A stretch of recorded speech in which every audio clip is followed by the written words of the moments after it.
Hi guys, my name is Shane Cashin, and you are watching Tennis Ninja TV.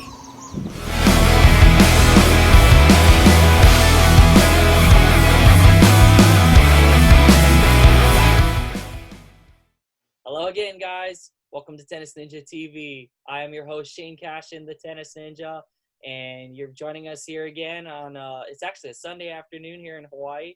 I have a guest for you that has, again, also had college tennis experience, guys. Last time we talked to Raiden Murata.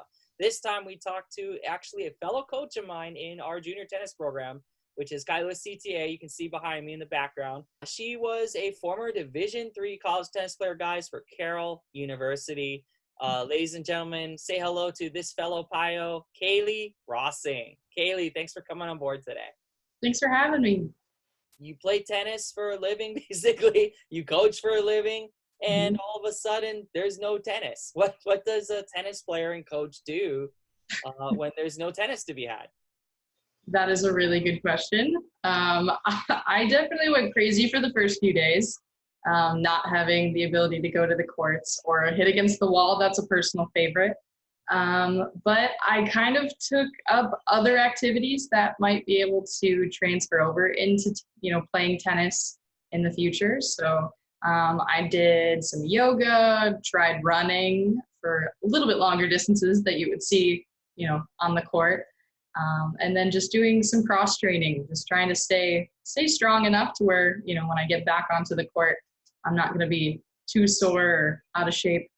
But I guess in addition to that, it was a fun time to, count the number of tennis balls laying around my house and just do some drills up in the front yard. But other than that, there wasn't too much I could do in terms of tennis, but, cross training was definitely something I tried to focus on. Well, cool. Kaylee, I understand that, and not many of our viewers may not understand that you're originally from Wisconsin. Am I right? Yep. Yeah, and cheese country, Green Bay Packers, and all other good stuff. But Kaylee, not many people may know your story as a junior tennis player, and it's very fascinating. I feel, especially if you could share that, because you're out of state originally, and juniors up there, as a few of us know, it's very different from Hawaii. Can you share a little bit about your junior tennis playing experience? Absolutely. So I actually started playing tennis when I was around 4 years old. My mom wanted my brother to actually take up the sport, but I ended up adopting it, and it has been basically a permanent outlet for me. It's been such an important part of my life. So I started playing, quite young. I first started off doing lessons, through the city, especially during summer, and trying to kind of make the most of that time.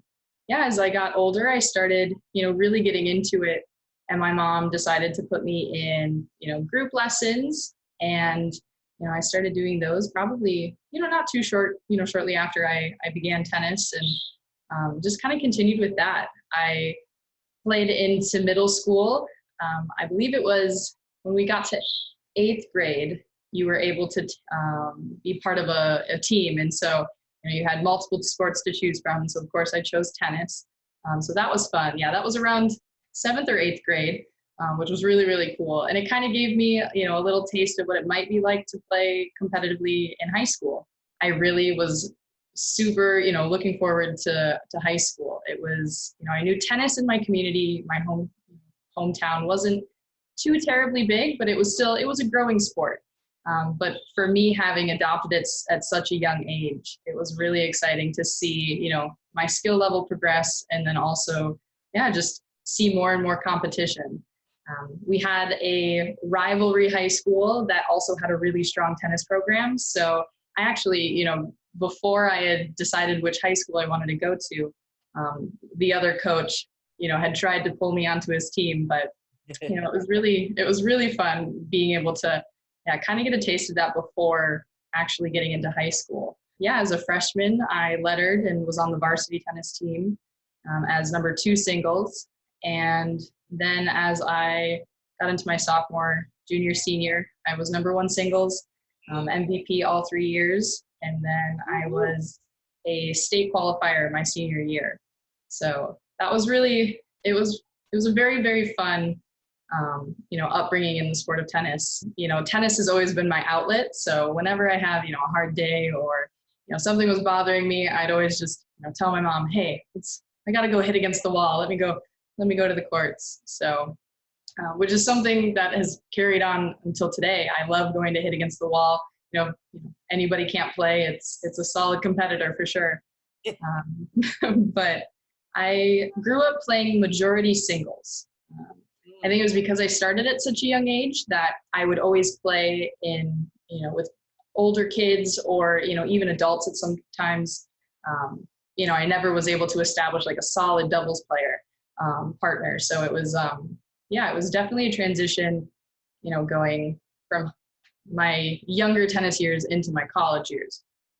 It sounded like what was a big upbringing in your junior career early on was actually hitting against stronger kids and older kids, I guess, really, if I had to say, in terms of age. And that really made your game kind of go to the next level early on, huh?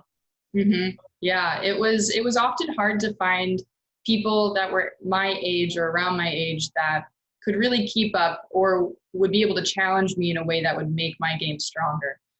So I believe I was in middle school playing against high schoolers during the summer as like a tournament team, kind of a prep, I guess lessons it was, through the city. And so, yeah, I was playing, kids who were at least 2 to 3, if not a few more years older than me. And it wasn't always, always my best tennis, but it definitely pushed me to, develop more skills and be able to, read the court better, which I think as any young tennis player, coming up in this sport, it's so important to be able to keep challenging yourself and pushing that limit, because there's always someone out there who is practicing, more, a little bit harder. And so if you can hit as much as you can, you're doing your best. And yeah, playing against a little bit tougher competitors is always a good thing. I found it interesting too, Kaylee, how you also mentioned the wall, that, the wall it's always there. It's a very feisty competitor that never misses. But Yes. and it's a very underrated tool, I think, in terms of like training.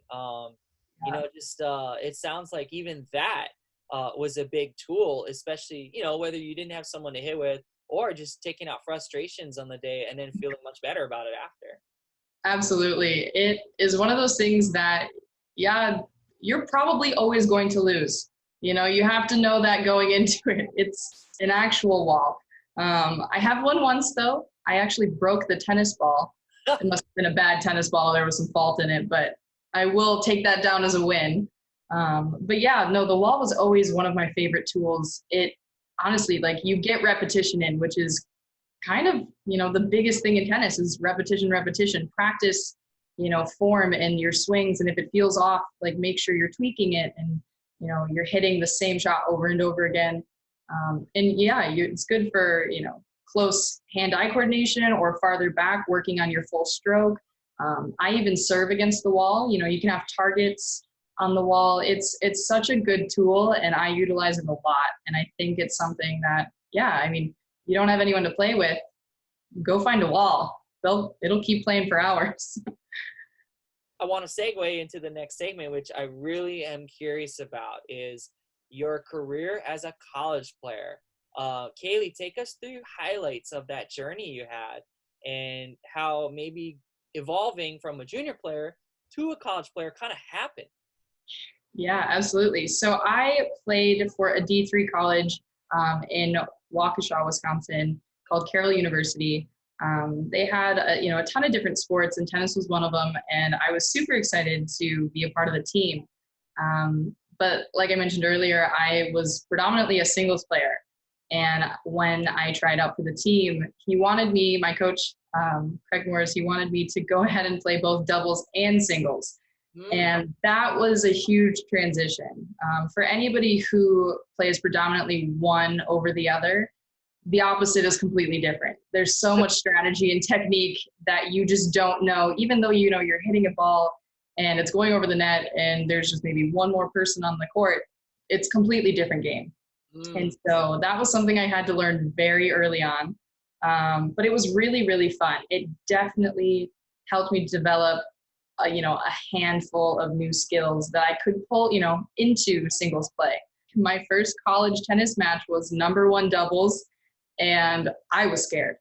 Oh boy. It was definitely a challenge. I mean, I was excited. I was so happy to be there, but I had never been a confident doubles player. And so for me to be put in that position right away was definitely an eye-opening experience. But so I ended up playing only 2 years of my college career due to a shoulder injury that happened my senior year of high school. But it was, I was thankful enough to be able to play my first year. But it was really, really fun playing both doubles and singles. I would say my more permanent position was probably 2 to 3 singles. We would switch back and forth, and then 2-3 doubles. So I was right around the mid-range. We had some older girls, juniors, seniors on the team that had been playing for, the coach for years. And so they definitely had, the routine down and stuff. But it was so exciting and so fun. And as a tennis player, it just, like I said, it helped me develop more skills that, I could bring into more of my leisurely play. We were mentioning before about, the different divisions, and sometimes people think that, Division I is the only way to go. But there are so many good schools and so many great coaches at various levels that even if you play for a D3 like me, we had great competition. The university switched over to a different conference, and that became even more, better competition. So, when kids are looking at colleges and wanting to play, like, it's always an option. There's always something out there. And even if they are looking at D1, there are still really good rec teams. And so, they just have to ask questions and, make sure they're getting all the information they want. But D3 schools, it's not always just, D3, you're not going to get much. You're definitely going to play some really good competition. It sounds like despite Carroll University being in a D3, you guys still saw your fair share of ballers out there. Absolutely. I know for me, it's, when you get to the collegiate level, it's not more or less like a, resume builder. It's, you want to be there. You want to play tennis. You want to represent your school. I remember the first day of, we had preseason, which was 2 weeks before school even started.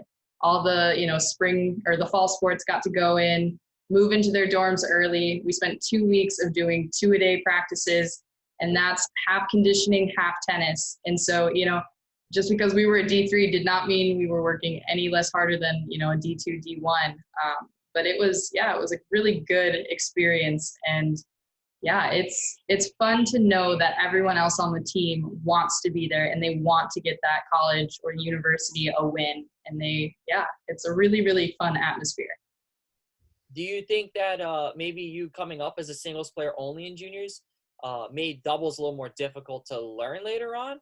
Or did you think that coming into doubles, knowing that you had to play doubles because, you were a freshman on the team at the time, take us through that experience on adjusting to doubles? Yeah, it was, I personally think singles tends to be a more mental game, or as equally mental as it is physical, because you're the only one out there. You're the only one making mistakes, or you're the only one reading that ball, or your opponent. But doubles was a fun transition. It was difficult, but it was definitely more fun. I like the idea of having a partner. Team sports is, exciting to me. And so it made tennis feel a little more like a team. Because when you go out and play singles, it's, you're part of a team, but the only one on the court is you. When I got to become a doubles player, it was a really, really fun transition. It was hard in terms of, just jumping into it. What you think would be a good shot in definitely singles would be the wrong move in doubles. And so you definitely had to pay attention and learn and practice the skills and be able to read, the other team. Like that net person, they are watching you as much as you're trying to hit it away from them. So it was definitely an interesting time. But we really had a good time on the court. My coach was super cool and really helpful with giving us, really helpful drills and spending time in practice, really trying to develop, certain, plays that we could really hone in on and try and, in matches. When we hit hand signals, I knew I had made it. But it was really fun, and I genuinely enjoy doubles now. I used to think doubles was more of like a lazier person's tennis, but when you get to that high of a level, it's so intense, it's so quick, you have to be on your feet, and yeah, you're working on hand-eye coordination all the time. And it was really funny too. I am such a baseline player, especially for being a singles player. I stay away from that net as much as I possibly can. And so when you are forced to actually stand right in front of the net and possibly get that return shot right to your face, it is really intimidating, but it's such a fun time. And like I said, it's faster pace. It's kind of turned up a little bit, which is really fun. But it made me appreciate tennis, in a whole a lot more. Tennis has so many different angles you can approach it from. So doubles was really fun. What do you think was the biggest thing you've learned and you can take away from your college tennis experience? I think one of the things that comes to mind when I think back about college tennis is definitely my team. Your team becomes a family. Everyone's kind of scared to go off and go, to a college or a university that might be close to home or might be far away from home. But they truly became, the girls that I was on the team with, they truly became a family, and it made my university feel much more homey. And, you're with these girls every day after class, practicing on the court. You're with them on the weekends at, who knows what university that you're playing. That's kind of the one thing that really was really fun. And, you meet some of your best friends there. I have a really, really good friend of mine who also played tennis. We became roommates actually later on in our college careers. And then, we played outside of college tennis, and, it was just really, really fun. The relationships that I've, made through that sport and through, the university in itself was really fun. And, these are friends that are, they not only have the same interests as you, but they also push you to become a better athlete. So, surrounding yourself with someone like that is always a really good takeaway. Kaylee, I want to get to another $1 million question, which, how does a college girl go from Wisconsin to Hawaii? What's the origin story behind that? Yes, that is a little bit of a hop, skip, jump all the way over from Wisconsin. So I was part of a partner program through the university that I had went to, Carroll University, and Hawaii Pacific University. And so I was part of their marine bio program. Obviously, there are no oceans in Wisconsin, so I could only go too far with my studies there.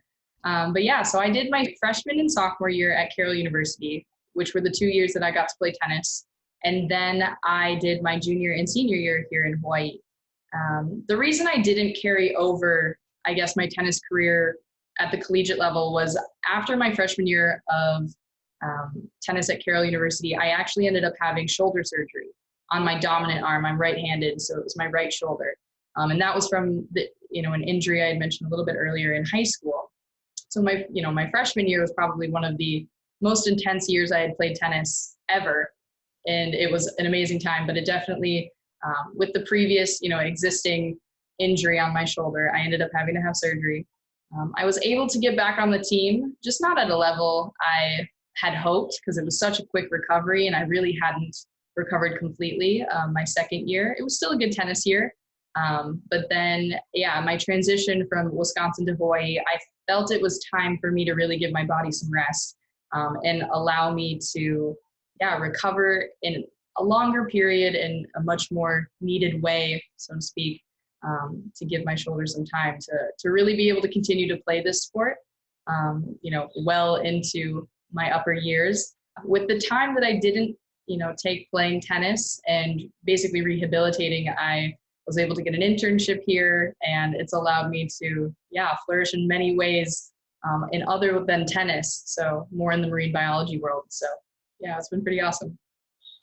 So you're in Hawaii, you arrive here, you're going to school here, you're working now here, and all of a sudden you meet this one coach who is a good friend of mine, named Evan Loya at the park right behind me.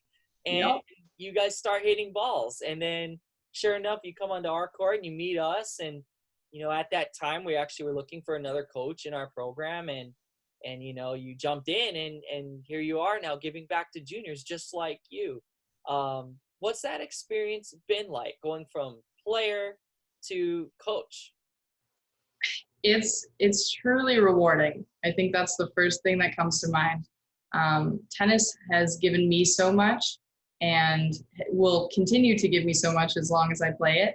And it's really exciting for me to work with kids who haven't tapped that potential yet. They're still getting interested into the sport. And I remember that as a young girl. I'm like, okay, this is kind of fun.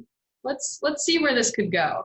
And it's so awesome to be able to work with kids who are at that stage. I think it's super important too, being, a female in a very, what seems to be a male dominated sports world, which, now we're coming around, and, women are, coming out of the cracks, and they're doing incredible things, as they have been all along, but, we're definitely getting more coverage and stuff. And, it's fun to just be able to represent, strong women in the sports field. And for me, I know I had a lot of, a few setbacks growing up as a female athlete, whether it was someone silly saying girls can't do that, as cliche as that sounds, that really helped me fuel, my passion, that fire to keep going. And so it's fun for me to be able to be that rock for some girls or boys, who are dealing with things where they think they can't continue, or they don't think that they have it in them. And the fact that they're showing up day after day and they're still putting forth effort, that just goes to show how strong they are. And it's fun to be not only a coach, but a cheerleader for these kids, and to show them that you can do whatever you put your mind to. And I was lucky enough to have that, not only through family, but also from the coaches that I had growing up, install that in me. And to be able to give that back, I think, is the most rewarding thing that I've been able to do. So it's been awesome. Has there been any particular knowledge that you've been able to pass down where the kid's like, oh, that's cool, coach? Well, the big one is keep your head up.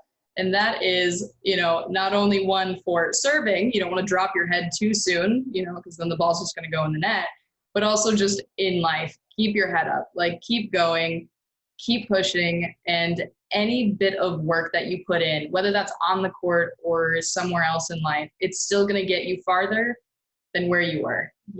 Putting in that effort really is important.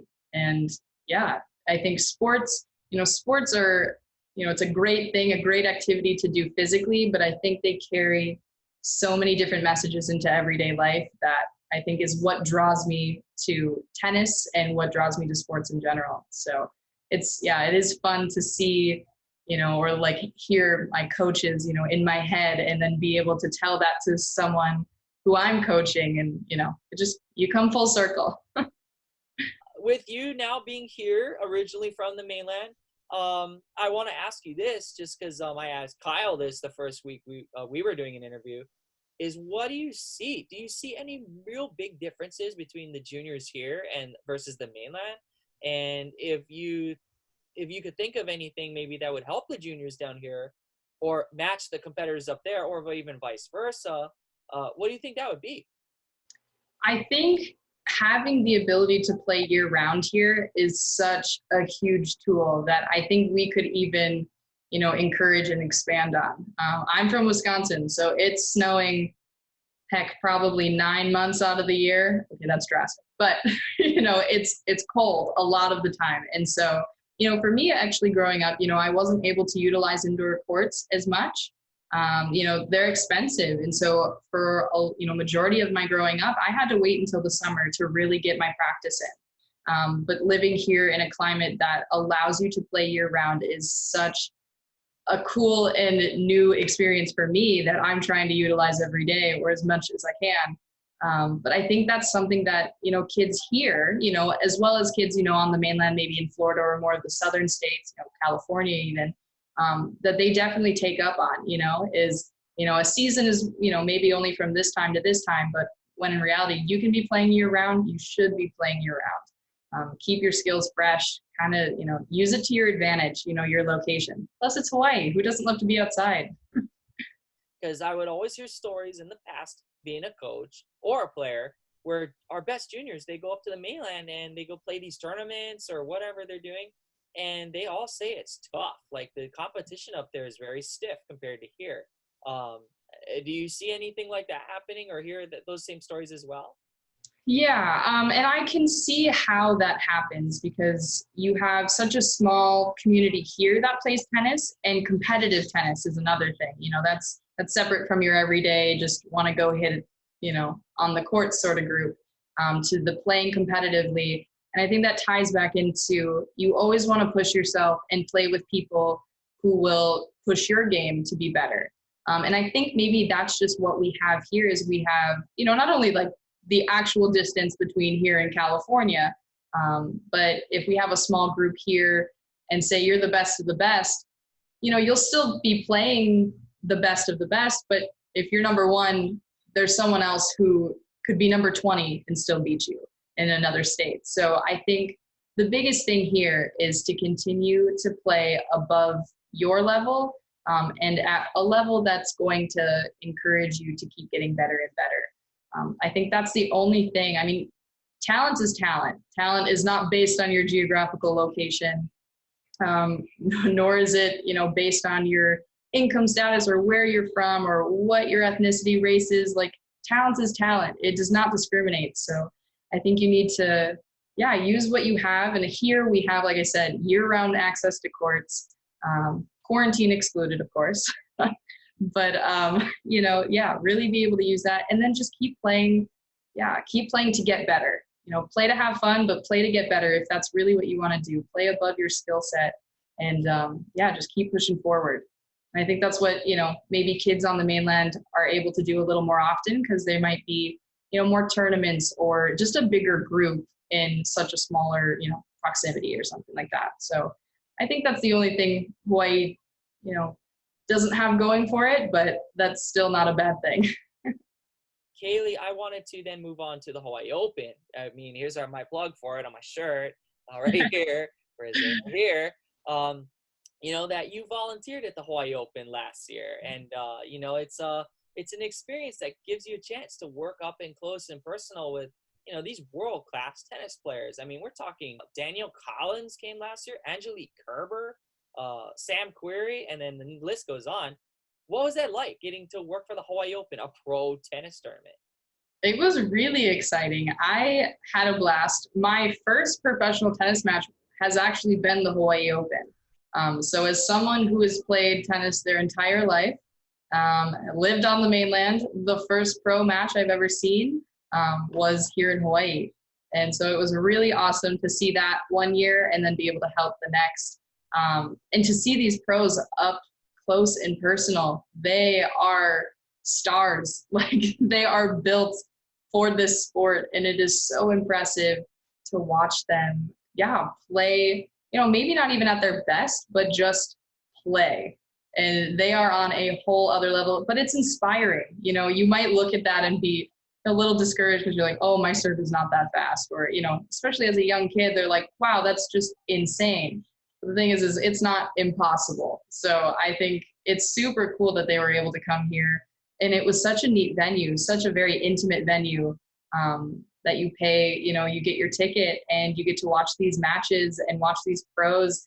And, they're enjoying themselves too. They're in paradise. So it's really exciting. And it was so much fun. I got to work the, the merchandise booth, which was really cool. You just see tons of people come through.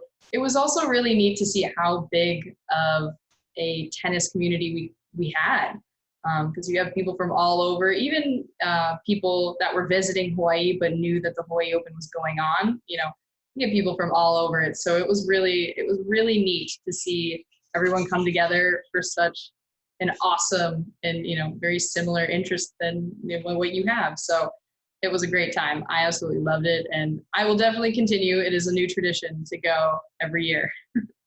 Being able to see all these pros up close and personal, and and just see the game of pro tennis much differently than just someone would on TV or seeing it in Mhm. their hands. Yeah, it's definitely different from television. I grew up watching, all the majors on TV, and yeah, on there it's exciting and I of course can watch an entire match, but watching them in person, live sports in general are always just that much better. And so I highly recommend if, you can go out and see a pro match, it's worth it. It will make you want to grab your racket and head to the courts right after. That brings us up to the rapid fire question round. This is the one I was talking about earlier. So what's going to happen here, Kaylee, is I'm going to ask some questions. It's going to be real quick, one after the other. Go ahead and keep these answers short, but answer them as best you possibly can. We'll have some fun with this, and this will just be quick. So without further ado, here we go. Kaylee Rossing, what is your favorite color? Ooh, initially yellow, and it's probably because of tennis balls. Favorite music artist? Ooh, that's a tough one. I'd say my current favorite artist or band is the band Camino. Role model growing up? I would have to say my mom. She is incredibly independent, strong, wonderful person. And she has just always been such a kind-hearted lady that I've always wanted to be when I grow up. Favorite racket of choice? What's your current racket? Head Instinct. And I'm definitely thinking about getting a new one after quarantine. Favorite hair product? Ooh, I'd have to say I love conditioner. Anything that smells like coconuts, I'm there. Most memorable Hawaii tennis experience so far? I would have to say the day I met you guys. Evan comes up and we start talking. And then by the end of it, I've met you and a bunch of other people and got a job offer. So that was probably one of my most memorable days at a tennis court. Aw, that makes my day, Kaylee. That's awesome. Favorite beach? What's Kaylee's favorite beach? Oh, that's a great question. I'm located here in Kailua, so Kalamas is always a fun one we get to walk to. But, we went to Waimea yesterday, and it was breathtaking. So I'm going to have to say Waimea. Favorite place to eat? Ooh, I love food. I have to say, if it's a treat, I would have to say Opal Thai. That's downtown, and it's fantastic Thai food. But if it's more local, then Banan. Yes. Hawaii clothing of choice? I'm just going to go with your favorite pair of shorts. I love that I can wear shorts year round here. It is so awesome. No winter. Well, no snow. Singles or doubles? Singles, always. Serve or return? Serve, hands down. Favorite pro tennis player? I have to stay true. I have always been a Maria Sharapova fan. And so when she said she was coming and then backed out, it broke my heart. But she's always been my number one. But so has Serena Williams. She's another fantastic player. And especially as a young girl looking up to both of these players, they're great role models. And I love it. Favorite Grand Slam tournament? Ooh, definitely Wimbledon. I would have to say Wimbledon because it's always been a dream of mine to sit on the front lawn and eat strawberries and cream. One day I'm going to get there. One day I'm going to do it, but that's why. If you could give one tip to an aspiring junior player or a total beginner, what would you tell them? I would have to say that tennis is such a rewarding sport. That whether you play it leisurely or whether you play it competitively, it's a fun activity and it brings you together and you're going to meet some incredible people that you never probably would have met elsewhere. And so some of my best relationships have come from tennis, from a tennis court. So I say always keep your eye open, head to the courts. You never know who's going to be there, what their story is, and you might make a friend. Guys, tennis is not just an individual sport. It is an ohana. And ohana means family, guys. So go find a tennis family near you. That's Kaylee's tip, right? Absolutely. Right on. Well, Miss Kaylee Rossing, you have the floor. I wanted to leave this open for closing thoughts. Do you have anything you'd like to say to the Hawaii tennis community out there? I just have to say it's been so fun, and I feel so honored to be adopted into the Hawaii tennis community. Um, it has made this place feel so much like home, and it now is my home. So just want to say thank you. Thank you to everyone who has ever, offered to hit with me, you guys who have just become my absolute tennis family. It's been such an interesting and wonderful and rewarding transition from one home to another. And so I just have to say thank you. It's been such an awesome experience, and I can't wait to continue to coach, our local community. It's so fun. I say get out there. If you haven't experienced tennis, if you've never played, that is okay. We all start somewhere. So come on out to the courts. I'm happy to hit whenever. We all start somewhere, guys. And guys, this is a great game to get into, especially right now when only tennis courts and really individualized social distancing activities are promoted. Tennis is a good one, guys. It's not that hard. It looks hard, but get out there and try it if you ever get a chance. Kaylee Rossing, thank you so much for joining us today on Tennis Ninja TV. I appreciate your time. Guys, thank you for tuning in as well and checking out this interview. Again, we're just hoping to put smiles on your guys' faces in this time as the courts are not open. So my smile is that much bigger now. So, guys, get out there and go play. And thanks for tuning in today, guys. God bless. Be safe. And aloha.